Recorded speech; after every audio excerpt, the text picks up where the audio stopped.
Morning, lads. We are back at it again. Another week, another day in the life, I guess you'd call it. Today we're training our anterior. So, like I was saying last week, been running a 4-day split. So today's anterior, and yeah, we've got a couple of quad exercises, some adductors. Everyone knows how much I love the adductors, and then yeah, we'll dive into it. Hyrox. Oh yeah. Last minute he decided he wants to do it. Are you gonna do it? Nah, he asked me and I said nah. I'm like, nah, bro. Like I want to, but Hyrox marathon prep. Like I don't want to risk. Yeah. I haven't trained because I've been training for it. I'm like, I don't want to risk some sort of injury just from like burpees or some shit. That would be fucked.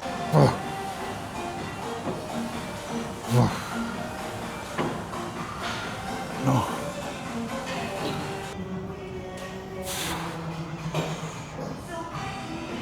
Boy.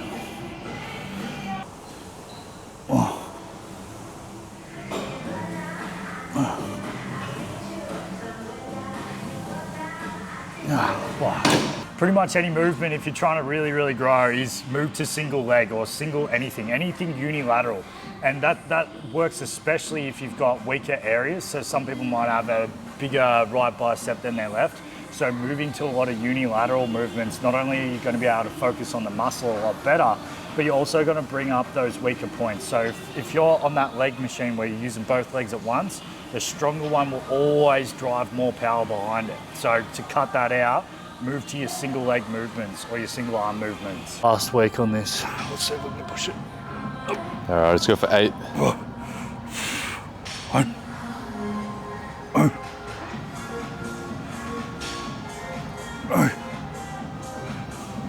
Drive, get it.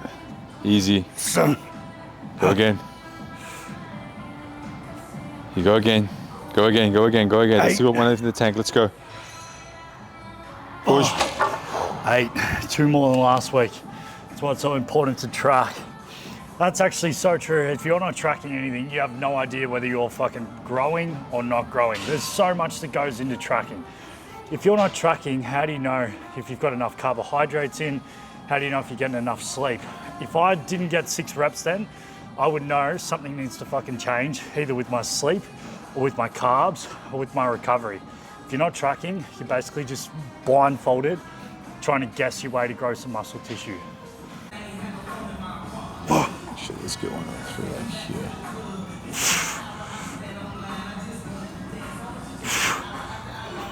Come on.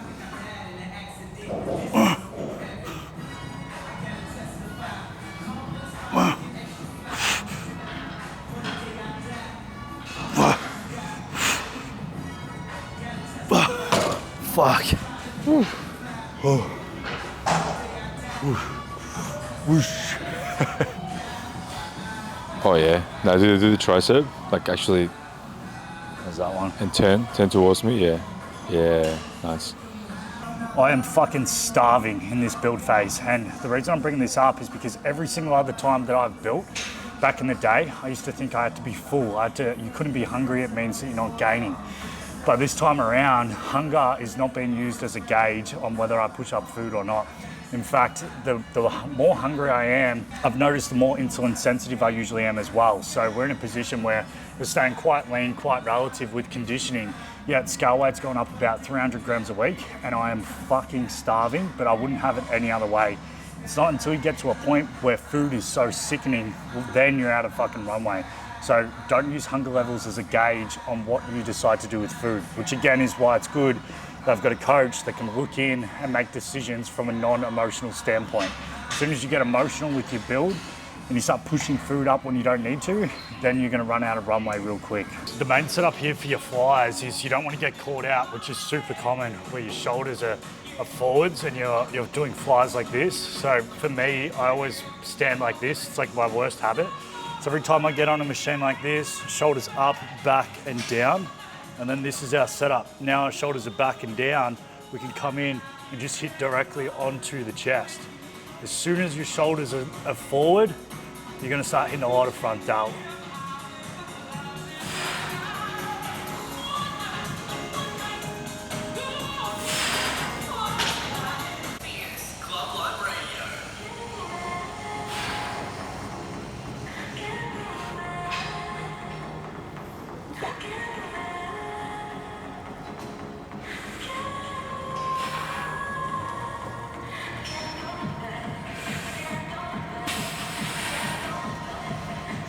Peptides are one of the biggest things everyone's always asking me about, and so far my only opinion is that some are great, but it's just bringing a whole bunch of people who are talking a whole lot about body positivity into the market of now trying to lose a bunch of body fat with no good habits, no training, no nothing, and they're just suppressing appetite, and that I think is disgusting. But if you can use it to your advantage and your training's on point, your nutrition's on point, and you throw it into the mix and you start, 2xing your results, then that's fantastic. But I just hate the fact that it's bringing a bunch of people who were so body positive into the fitness market where they're just not doing the hard work, and that has to lead somewhere not too good, because as we know, all roads that feel like heaven take you straight to hell. And I think that's what we'll find with those people who have no good habits and just jabbing these peptides. We'll see where it ends up, but probably not too good. I reckon this is the most that I've ever grown in this short span of time, to be honest. All I needed was more chest, and I was banging on about that. Like, chest was my weakest point, so all my training over the last year has just been relentless with how much I've pushed into my chest. It's ridiculous. Like, when I say this, I've been training shoulders like one exercise a week, and chest has been at least 6+. And as long as I can recover from that, then it's worth it, because it's starting to bring this together. It's making me want to compete again.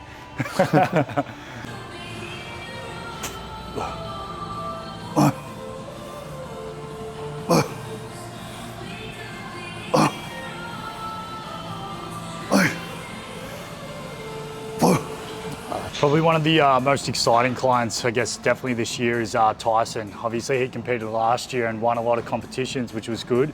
But now we're 20 kilos plus up on the scale weight.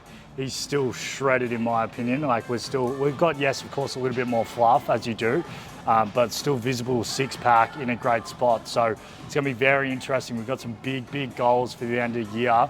We're gonna go up to Gold Coast and a few other places to compete, and we'll see what we can do. But this growth phase has just been absolutely insane. The amount of muscle tissue we've been able to put on is just fucking insane.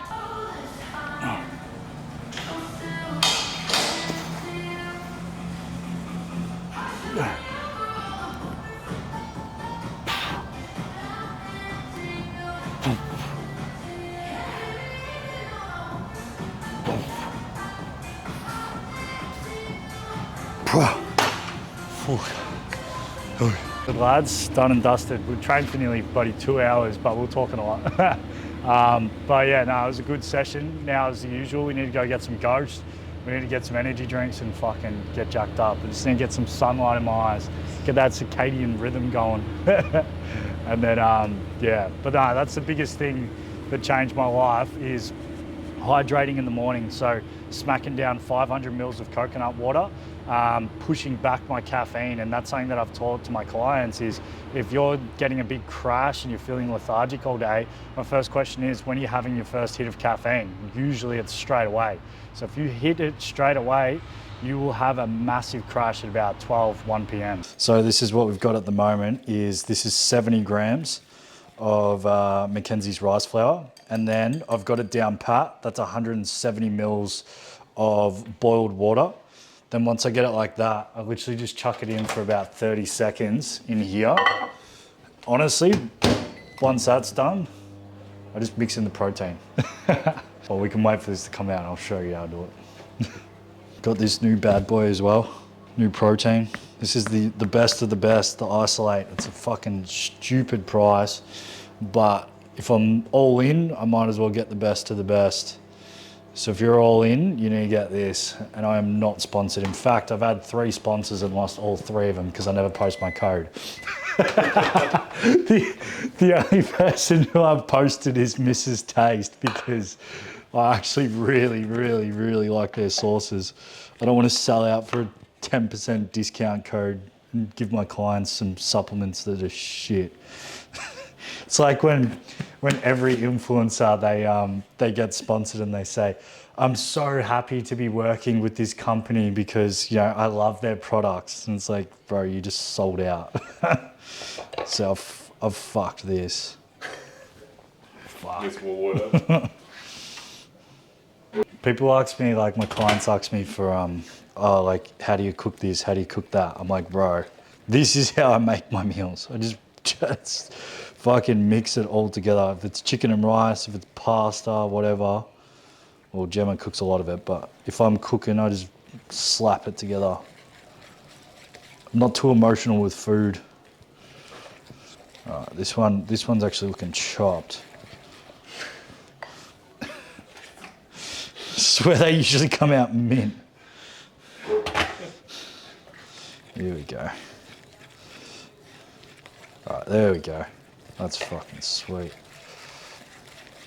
Now we've got that, it's all over me. Then we go 80 grams of organic blueberries. These ones here, macro organic blueberries. We chuck on 80 grams of this.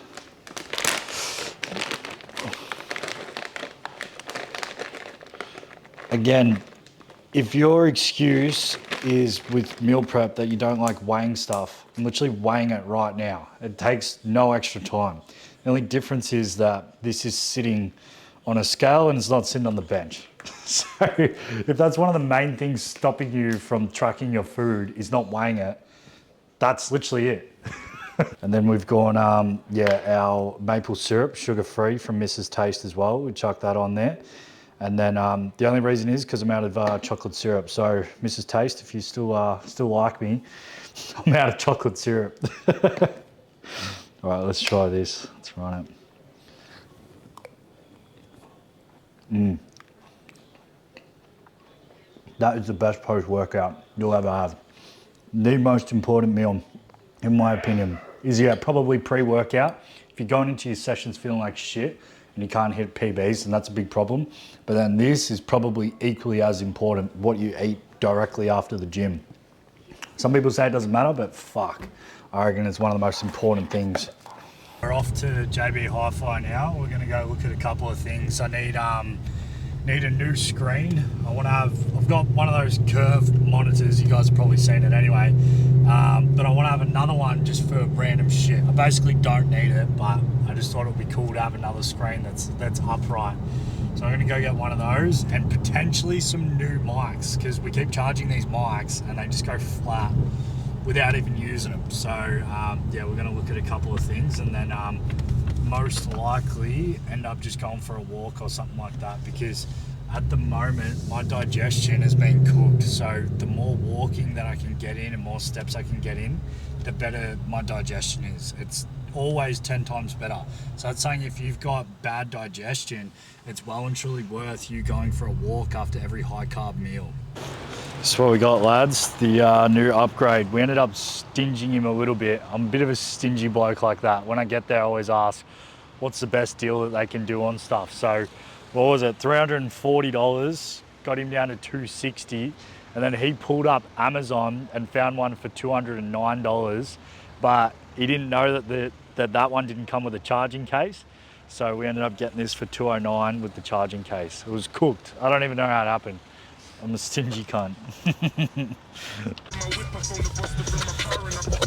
Unboxing video. There we go. I don't know, we're just debating then what's the difference between the DJI. Like, this is like half the price. But I think DJI is just a bit more slick, bit ahead with some technology, but apparently the sound on these roads are better. So I don't fucking know. We're gonna fuck around and find out. Done, boys. Wanted to get our steps in. What do you reckon? Go for a walk? Yeah, done. Sitting there talking about going for a walk for digestion. Now I'm gonna fucking do it. And that's the only thing with the work that we do, is my step count is atrocious. Like sometimes my steps are at like 4,000 a day. So unless I go for like an hour's walk, I never hit 10,000 steps. And that's probably why my digestion's been pretty cooked as well, is just for the fact that my steps are so low. And I know that if I fix that, it'll fix my digestion. But yeah, anyway, I'm sorting it now. So yeah, if you're someone whose digestion's cooked, every single time you eat a big meal, then you need to, every time you have a high carb meal, is just even 5-10 minute walk around the block. If you can just get something like that in, your digestion will be 10 times better. She fucking loves you. Come on, Chico. All right, what do we got here, lads? Mrs. Taste. What did I order? I ordered cookies and cream. So let's see. See if I'm still sponsored or they got rid of me. No, it feels like they chucked in something extra. Yeah, mad. We got salted caramel syrup, little baby one. So this one here is 100% natural and 20 calories per serve. So that one's pretty good. Then we got the one that I ordered. This is my favorite by far. Cookies and cream syrup, 0 cal, I believe. Yeah, 0 calorie, look at that. That one, hopefully we got. Then we've got onion and garlic salad dressing. This one here, 20 calories per serve. And the lucky last is we got some ranch dressing as well. So 35 calories per serve. Really good. Yeah, we got that. Boom. So that's the setup that we're running. This is the main one. That's all I wanted, but this here will be good. Salted caramel syrup. That might be good on some pancakes. Cream of rice too, maybe. Yeah, cream of rice. A little bit of extra sweetness, but yeah, nice. That's mad. Maybe I'll try this one. Beautiful. Clearly out of the good ones. Because I wanted barbecue sauce. Another day done and dusted. Pretty standard day, obviously just working, but yeah, just a few things that I'm focusing on at the moment is just, yeah, keeping my step count up is like the biggest thing, especially now that I'm pushing more food. Like I had no issues when I was cutting, my digestion was fine, but now that I'm creeping up with more carbohydrates, every single time I'm eating, I'm going and getting steps in if I can. Like today was a pretty busy day, but in general, that's working pretty well. And you know, currently with my reverse diet, so how it's worked out is, so started cutting mid-December, cut right down, got down to 83 kilos. I was feeling like shit. I was fucking lean, right? And then we reverse dieted just when I got back from Thailand. So now started at 83 kilos, worked my way up. We're now sitting at 87.5. So the reverse diet's working out pretty well. It's going exactly the way that I want it to. I've got more fullness. I feel a shit ton better and we're staying shredded. And look, my aim, I need to get out of that mentality of trying to get more and more shredded.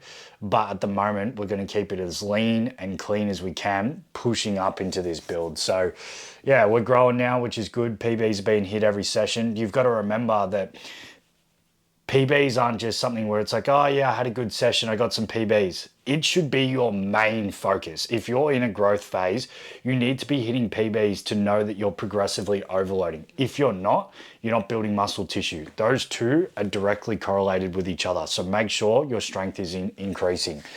So anyway, that's what I'm focusing on, pushing up my strength. A lot of people, their hardest part is, you know, hitting the nutrition. That's nothing. Hitting nutrition is like second nature. You gotta eat food. I don't get emotional with food, so that's fine.